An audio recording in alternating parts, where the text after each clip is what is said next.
హైదరాబాదులో అంగరంగ వైభవంగా జరిగిన నారా రోహిత్ శిరీష పెళ్లి వేడుకకు వచ్చిన ప్రతి ఒక్క అతిథిని చంద్రబాబు భువనేశ్వరి పేరు పేరున పలకరించి కృతజ్ఞతలు తెలియజేశారు. వివాహమైన తర్వాత చంద్రబాబు భువనేశ్వరి, లోకేష్ బ్రాహ్మణి సోషల్ మీడియాలో పెట్టిన పోస్టులు వైరల్ అవడమే కాకుండా అందరి హృదయాలను ఆకట్టుకున్నాయి. వారు పోస్టులో ఏం రాశారో తెలుసుకుందాం.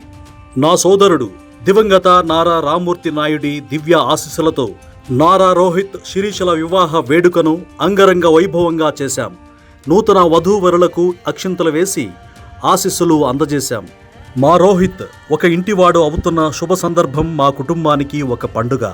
మా నారా వారి ఆహ్వానం మన్నించి పెళ్లికి విచ్చేసి కొత్త జంటకు శుభాకాంక్షలు తెలియజేసిన అందరికీ ధన్యవాదాలు అంటూ ముఖ్యమంత్రి చంద్రబాబు నాయుడు ప్రతి ఒక్కరికి కృతజ్ఞతలు తెలిపారు.